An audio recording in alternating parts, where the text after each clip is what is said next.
हम पिछले 3-3.5 महीने से रिलीव हैं, उसके बाद हमारे को जॉब नहीं दी गई है। गेस्ट टीचर को मतलब ऐसे टारगेट बना दिया इन्होंने, अब हटा ही रही हैं। और ऊपर से हमें ऐसा फील कराया जाता है जैसे हम मजदूर हैं, मजदूरों की तरह हमें वेतन मिलता है कि एक दिन जिस दिन गए उस दिन सैलरी मिलती है, बाकी दिन नहीं गए तो हमें सैलरी ही नहीं मिलती। कोरोना के दौरान हमारे को डिसकंटिन्यू कर दिया गया था। कोरोना के दौरान दिल्ली की गलियों में मैंने खुद सब्जियां बेची हैं। हम रोज मरते हैं, रोज जीते हैं मैडम। आज ऑर्डर आया, शाम को हमें पता नहीं है, कल हमें मॉर्निंग स्कूल में आना भी है नहीं आना। हमारे को जब एजेंडा लाया गया था तो हमारे को ये बोला गया था कि आपको रेगुलर कर देंगे, परंतु रेगुलर तो दूर, आज हम दर की ठोकर खाते हुए फिर रहे हैं। नमस्कार, मैं रिया और आप देख रहे हैं झलको दिल्ली। अभी इस वक्त मौजूद है हम लोग सिसोदिया हाउस के ठीक सामने।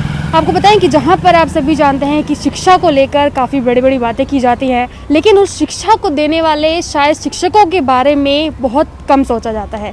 ये मैं नहीं कह रही हूँ, बल्कि अभी जिन शिक्षकों से हम मुलाकात कराएंगे उनकी ज़ुबानी आप लोग ये सुनेंगे, क्योंकि जहाँ पर आपको बताएं कि ऐसा क्या कारण रहा कि आखिर अभी यहाँ पर काफ़ी ज़्यादा जो शिक्षक हैं, जो अध्यापक हैं, वो एकजुट हुए हैं। कुछ कारण है जिसकी वजह से आज वो खुद शिक्षा मंत्री के घर के सामने इकट्ठा होने को मजबूर हैं। तो चलिए आगे बढ़ेंगे और जानने की कोशिश करेंगे। सर ये बताइए आप पहले तो कि किस सब्जेक्ट को आप पढ़ाते हैं? मैं लेक्चरर इंग्लिश हूँ। दिल्ली गवर्नमेंट के अंदर हम करीब 2010 से, कुछ साथी 2012 से और कुछ साथी जो 2014 से पढ़ा रहे हैं। लगभग 8-8, 10-10 साल हमारे को पढ़ाते हुए हो गया है, परंतु अब एक ऐसा ऑर्डर आया है जिसमें ट्रांसफ़र के तहत या पोस्ट फिक्सेशन के तहत तुरंत प्रभाव से हमारे को रिलीव कर दिया गया है, जो कि हम अपने आप को ठगा सा महसूस कर रहे हैं। और ये हमारे ऊपर एक बहुत बड़ा अन्याय है, अत्याचार है। हम पिछले 3-3.5 महीने से रिलीव हैं, उसके बाद हमारे को जॉब नहीं दी गई है। आप लोगों के ऊपर मतलब पहले भी कोरोना का टाइम था, उस टाइम पे भी ऐसा हुआ था कि आपको डिसकंटिन्यू किया गया था? कोरोना के दौरान हमारे को डिसकंटिन्यू कर दिया गया था। कोरोना के दौरान दिल्ली की गलियों में मैंने खुद सब्जियां बेची हैं। मतलब एक परिवार का जो भरण पोषण है वो मैंने खुद किया है। एक इतनी बुरी स्थिति से हमारे को गुजरना पड़ रहा है। हमारे को जब एजेंडा लाया गया था तो हमारे को ये बोला गया था कि आपको रेगुलर कर देंगे। ये बाकायदा इनकी सरकार के एजेंडे में भी लिखा गया है, परंतु रेगुलर तो दूर, आज हम दर की ठोकर खाते हुए फिर रहे हैं। आज हमारे को नौकरी है जो वो भी हमारी छीन ली गई है। हम अपने मान सम्मान के लिए हम अपनी नौकरी वापस लेना चाहते हैं। कृपया करके हमारे को हमारी जॉब वापस दे दो ताकि हम एक सम्मान पूर्वक जिंदगी जी सके। कितने साल से पढ़ा रहे हैं सर आप? मैं करीब 7 साल 1 महीना से पढ़ा रहा था, उसके बावजूद भी हमारे को रेगुलर नहीं किया गया। और यहाँ तक मैं तो बल्कि 7 साल हो गए, हमारे कुछ साथी ऐसे हैं जो 10-10, 12-12 साल से पढ़ा रहे हैं। जब आप लोगों की ज्वाइनिंग हुई थी उससे पहले ऐसा कुछ बताया जाता था? नहीं मैम, ऐसा तो कुछ नहीं। पहले कहते थे कि अगर परमानेंट टीचर आएगा तो हटा दिया जाएगा, लेकिन अब पता नहीं ये पीएफसी से भी हटा रहे हैं। बहुत सारे कुछ ऐसे सर्कुलर निकालते रहते हैं। गेस्ट टीचर को मतलब ऐसे टारगेट बना दिया इन्होंने, अब हटा ही रही हैं। अच्छा ये बताइए, एक क्लास में कितने बच्चे होते हैं मैक्सिमम?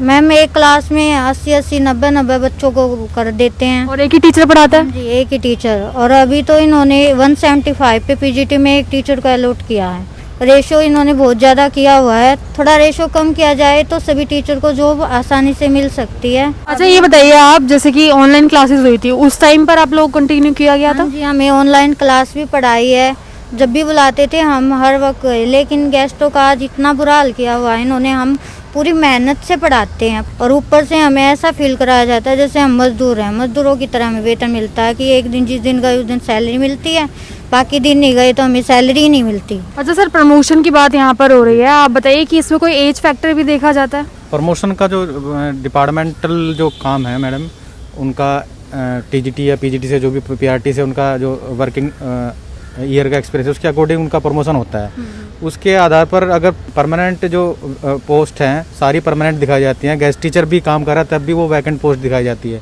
अगर कोई टीचर वहाँ आता है तो हमें वहाँ से रिलीव कर दिया जाता है तत्काल प्रभाव से, उसी दिन हमें रिलीव कर दिया जाता है। और इसी प्रक्रिया के तहत मैम हम 30 जून को रिलीव हुए थे। 30 जून के बाद आज अक्टूबर का महीना है और हमें हर महीने ये कहा गया कि आप 10 दिन में आ जाएगी लिस्ट, 15 दिन में आ जाएगी लिस्ट, अभी ये काम चल रहा है, अभी ये प्रक्रिया है, अभी वो प्रक्रिया है। हमें तो ऐसा लग रहा है मैम कि कुछ ना कुछ मतलब या तो डिपार्टमेंट की कोई अपनी पर्सनल वो है कि नहीं रखा जाए हमें। हम ये चाहते हैं कि हमें क्लियर कर दिया जाए। हम 3 महीने से रेगुलर इंतजार में हैं। हमारी स्थिति ऐसी है कि अर्निंग का कोई साधन नहीं है, रेंट पे यहाँ रह रहे हैं फैमिली को रखकर। इस कोरोना काल में चलते हुए मतलब एक ही साधन था हमारे पास में रोजगार का, ये भी छूट गया। जब जून में हम रिलीव होते तब भी हमें कहा गया था कि हमें नेक्स्ट मंथ हमें रखा जाएगा, बट वेट कब तक करें मैम? 1 महीना, 2 महीना, 3 महीना, 4th मंथ जो है कंटिन्यू है, हम कब तक वेट करेंगे? हम डिपार्टमेंट से हम यही कहना चाहते हैं कि हमें जल्द से जल्द जो है हमें पोस्ट पर रखा जाए ताकि हम जो है अपना कंटिन्यू कर सकें। मतलब एक तरीके से आप देखिए कि अभी कोरोना महामारी में जहां बच्चे भी एक तरफ ऑनलाइन क्लासेस में फंसे हुए हैं, वहीं पर शिक्षक भी बीच मझधार में फंसे हुए हैं कि जहां पर परमानेंट की बात की जाए या फिर जिस भी तरीके से टीचर्स को रखा जाता है वो चीज़ भी अभी देखने को नहीं मिल रही है। मैं सबसे बड़ी बात आज के समय को देखते हुए ये कहना चाहूँगा कि जो डिपार्टमेंट जो अपने रूल रेगुलेशंस को फॉलो कर रहा है, कम से कम एटलीस्ट उसमें क्लियरिटी हो।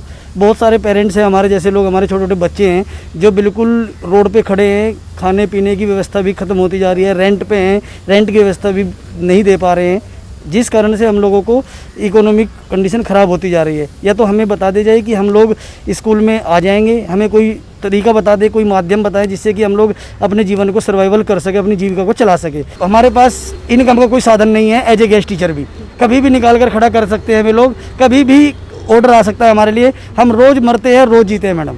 आज ऑर्डर आया, शाम को हमें पता नहीं है, कल हमें मॉर्निंग स्कूल में आना भी है नहीं आना। अच्छा, अभी बीच में कोई अभी लीफो या कुछ लेकर आए थे बीच में, क्या था वो सर? हाँ मैम, उसमें लिप्पो जो पॉलिसी थी ये उन्होंने कहा था कि लिप्पो पॉलिसी को अप्लाई किया जाएगा और नंबर ऑफ डेज जिनके कम है तो उनको भी पोस्ट मिलेगी, लेकिन यदि पोस्ट होगी लेकिन पहले नंबर ऑफ डेज जिनके अधिक है उनको वहाँ पर नहीं है इंगेज कर दिया जाएगा। इस तरह का प्रोसीजर था लिप्पो पॉलिसी में, बट वो अभी तक अप्लाई नहीं हुआ है। हम चाहते हैं कि जैसे दिल्ली सरकार ने मिनिस्ट्रियल स्टाफ को रख लिया है और वो रिटायरमेंट के बाद काम करते हैं, और जबकि हम यूथ हैं, हमें कम से कम असिस्टेंट टीचर के रूप में रख लिया जाए।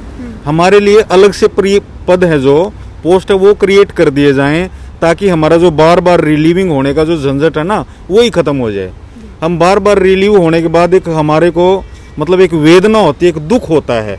हम नहीं चाहते कि मतलब हमारे को बार बार रिलीव किया जाए। तो आप सुन रहे थे राजधानी में मौजूद टीचरों के हालात। अभी आपने देखा कि कितने परेशानियां हैं शिक्षकों के बीच में भी जो लगातार बनी हुई हैं। जैसे कि इन्होंने बताया है कि यहाँ पर लगातार चाहे सिसोदिया हाउस हो चाहे E5 हो, हर जगह पर लगभग महीने में 3 से 4 चक्कर यहाँ के लगा लिए जाते हैं, लेकिन किसी भी तरीके की कोई कार्रवाई नहीं हो पाती है। आपसे यही गुजारिश रहेगी कि जितना हो सके उतना इस खबर को आप आगे तक पहुँचाइए और शिक्षकों के प्रति आपकी क्या राय है या फिर जो कुछ हो रहा है इसको लेकर आपका क्या कहना है वो आप बता सकते हैं। साथ ही में सब रहने का आपका बेहद शुक्रिया। मैं रिया, कैमरा पर्सन राजा के साथ, झलको दिल्ली।